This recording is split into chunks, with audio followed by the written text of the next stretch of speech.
Hello one and all, welcome to Seen Through Glass. Welcome back to Podium Place, the home of Perla, the legends that make the Seen Through Glass coffee. And I wanted to kickstart this video with a bit of a sort of thank you to all of you that have supported the coffee over the last few weeks and months. Obviously kickstarted 2022 with the announcement of the STG travel mugs and the Seen Through Glass Nespresso capsules. And so many of you went out and ordered them that, well, we sold out in kind of record time. So we are planning to restock the travel mugs real soon and kind of planning to make the Nespresso capsules more widely available. We're still not at sort of final production stage, but I kind of want more of your feedback, and lots of you are so positive about it, we might as well keep selling the prototype versions that we've got. Also, some updates on the beans coming soon, because so many of you ask me, when are these going to be available internationally? It's going to be real soon. Don't want to say too much yet. Anyway, whilst I was down here to, well, drink coffee and talk coffee, I've been rather distracted by a rather good-looking red car. Let me show you. Now, if you've seen any of my content from Podium before, you will recognise this car because it is often on display in here inside the Podium Place Cafe. It is a stunning 2017 Ferrari FF, one of the last FFs ever made, finishing this quite stunning Rosso Fuoco triple layered paint. It's got the tan leather interior, a load of Novatec parts. It's a very cool thing, but it is, well, it's a lot of money, as you would expect with one of the last FFs ever made. But yeah, I mean, on its plinth here, I kind of just can't stop ogling over it, but plenty of cool things to ogle over in terms of cars when you come down here to Podium. But I didn't come for the cars today, I came for the coffee. And look, if you ever come down to visit, get yourself a coffee, you can get Seen Through Glass coffee very easily from this lovely display shelf right here.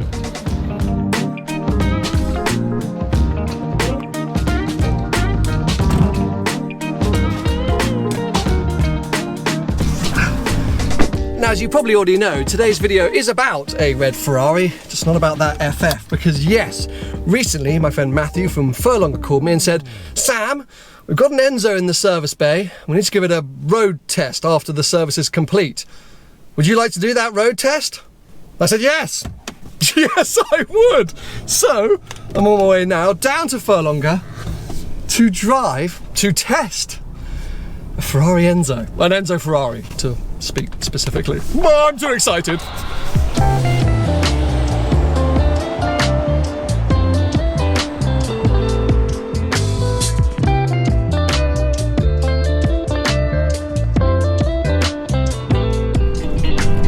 Now, as I make my way towards Furlonger in this beautiful morning light, let me quickly tell you about today's video sponsor, AQRU.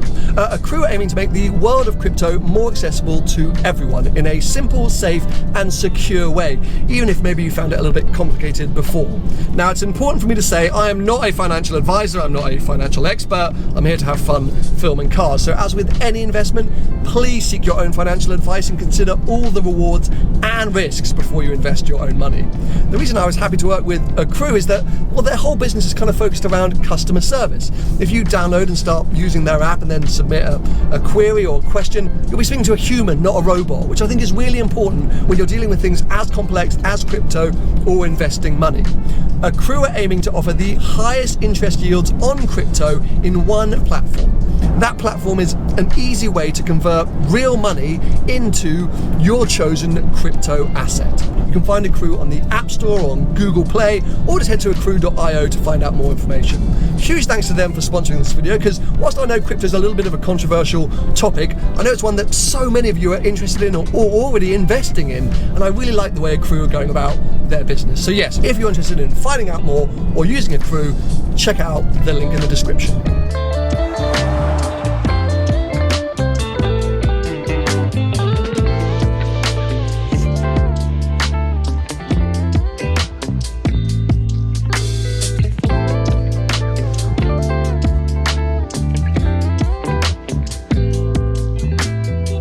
I know I'm here for an Enzo, but I cannot come down to Furlonger and not come and check out the showroom because, well, as you have probably seen, every time I come here, it is full of the most ridiculous stuff in the world. So I'll give you a quick spin around in here before we head outside, and I want to kick things off with this adorable looking car. This is actually one of the earliest and most important Ferrari road cars ever made that is still on the road. Genuinely, Enzo Ferrari probably drove this. It is so important, so significant, but also, I think, adorable. And I've been begging the team at Furlonger to let me have a go in this thing. So watch this space. It is insanely valuable, very rare, given its sort of, earliness in Ferrari's history, but it's just so cool. So yeah, absolutely amazing to see that. First saw it at Salon Privé last year. Very nice to see it once again. We've also got this lovely looking Dino in a very sort of unique specification. That's going to be a Verde sort of emerald or something like that. But yeah, super, super nice. We can't really miss the fact that as you walk into this showroom, the first thing you see is a Miura. I mean, it's so rare to see a Miura anywhere, but no, there it is, slap bang in the middle of the showroom. Absolutely stunning thing to see. Just beside me, a McLaren P1, fairly outrageous, and of course also this lovely looking Cobra. We've got an 8C Spider. I had my first chance to drive an 8C at the end of last year. Always preferred the coupe to the Spider, but that thing must sound amazing on a sunny day like today. In the back there we've got a Maserati. It's the Camzin? I'm very bad with my early Maseratis. I don't exactly know a lot about them, but anyway, very nice to see. Lovely looking Countach, which has won a whole load of awards at various kind of prestigious events. A Bizzarini P something something something. I'm not too familiar with my Bizzarinis, but that looks like a bit of a handful, I've got to be honest. Talking about handfuls, 599 GTO in a very nice specification. Lovely looking Daytona. Another Countach. This one is a 5000 QV. Very nice. Look how wide those arches are. Absolutely nuts. And then a lovely looking Ferrari 250 PF or Pininfarina Coupe. If you've seen any of my videos from down here before, you'll know that there are some tons of cars scattered all over the place, but this showroom just always blows my mind. Anyway, as incredible as this is, I'm most excited about what's lurking outside, because yes, I'm here to join the Furlonger team and road test an Enzo Ferrari. Let's go.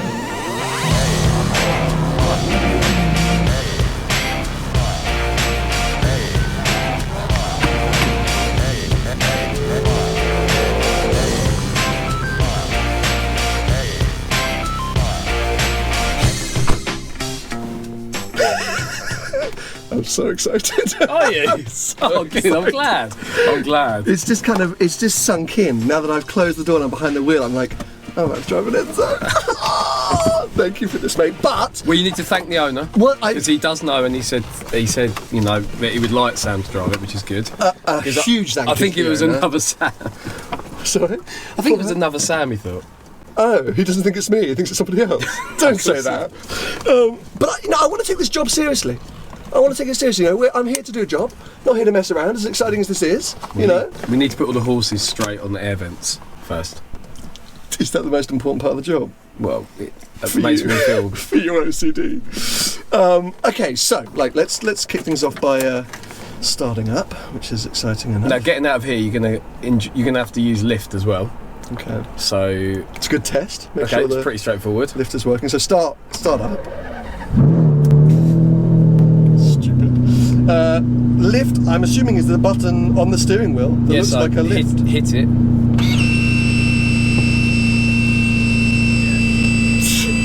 Noisy. That's alright. At least you know it's working. At least you know it's working. Handbrake's old school like. Yep, you got it. Okay, done. No auto mode, so. Okay. Okay, now give me some advice here, because that is an aggressive. It's not too bad. It's not too bad? Kind of go left. Leftish, okay. And I'm gonna help me out. Keep me out. Okay. And what I do is once you're down, put the lift down again. Okay. See, the lift works. Yeah, that's alright. Right, so whack it back down. Okay, again. Back it down.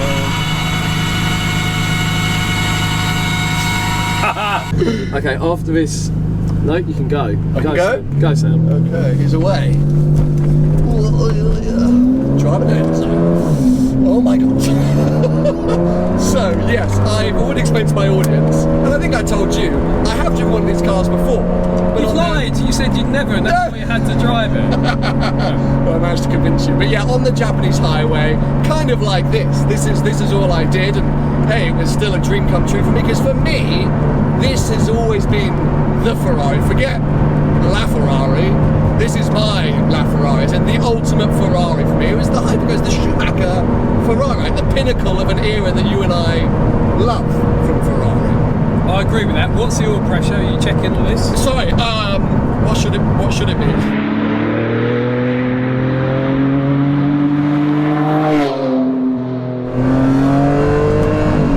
I mean, that was the smoothest acceleration I could have done. And I'm already flying. Isn't bad.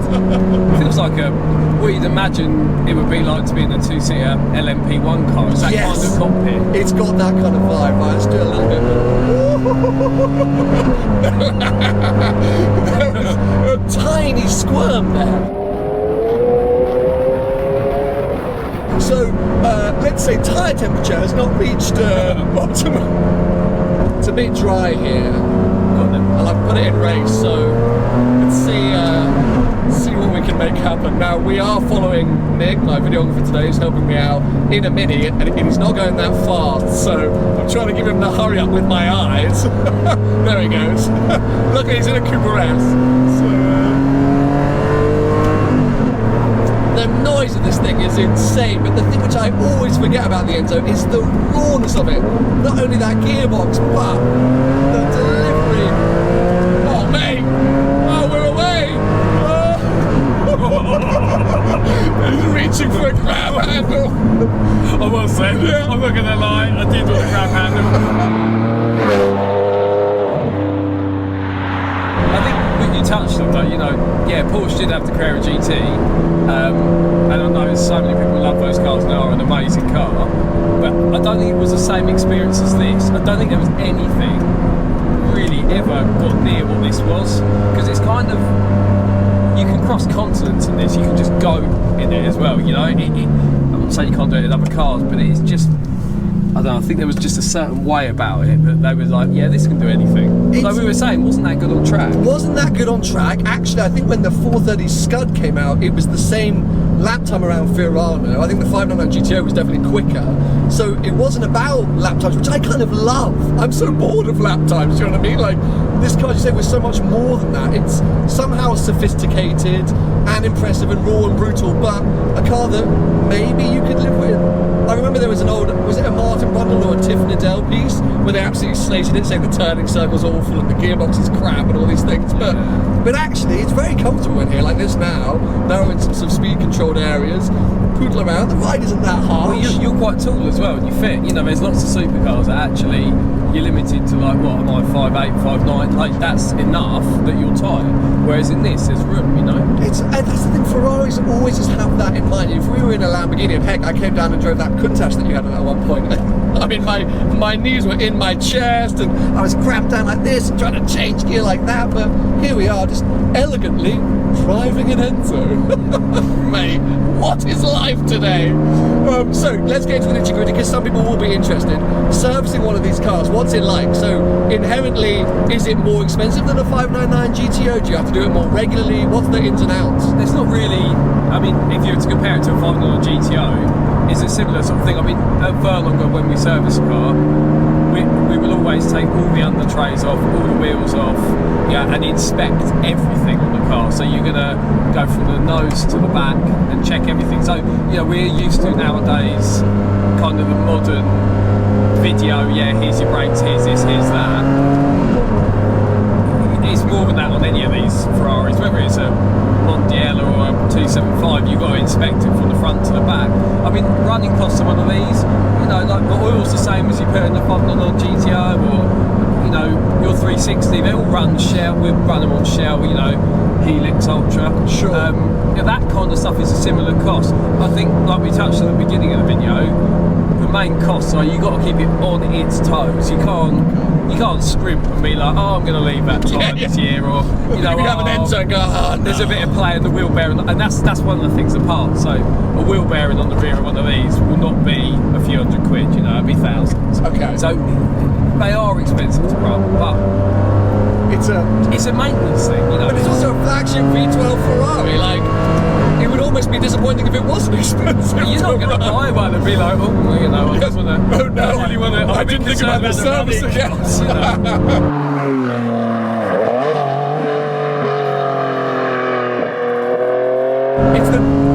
the torque. It's that torque boost when you pull a gear. That kind of that torque dump is a little bit scary. but the rest of the time it's actually a fairly accessible car to get in and drive. Yeah.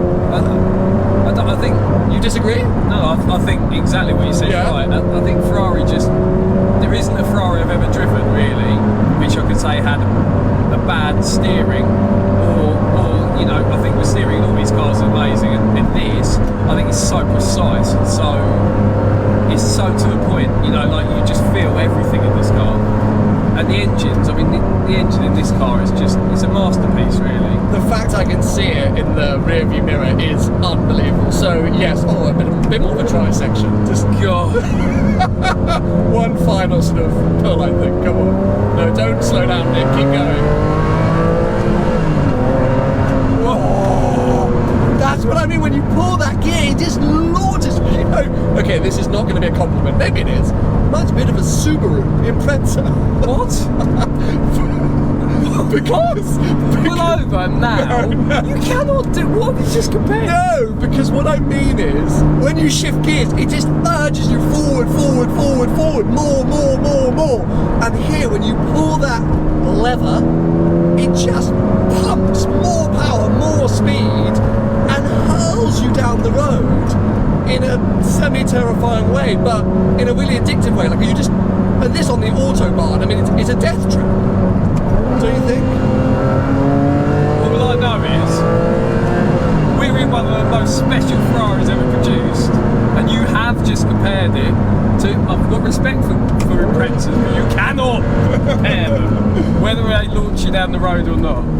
I do, as I say, have to say one more time, well, thank you to you and to Simon, of course, but to the owner for the amazing opportunity. And this is, you know, it's a what do you call it? A road test, a test, shakedown. It's genuinely a road test. You've got to road test all of the cars. Otherwise, how can you know? We can tell a lot from the ramp, but you can never tell until you actually put a car on the road and you actually see how it is. Because we might have gone down the road, had a rattle, had a knock. I noticed the tyre pressure monitoring looks like it's going to need redoing. So yeah, that's good. So yeah, so You it's, went you for know, neutral then. Obviously, you are a good test driver. You put it in neutral. Thank you. I'll send in my application next week. I'll get one of those stamps. You get denied. I'm honestly still coming down from that adrenaline high. What an insane moment. Huge thank you once again, and as always, to Furlonger. Absolutely amazing experience. If you want to check out their stock, if you're interested in servicing your Enzo, get in touch with them.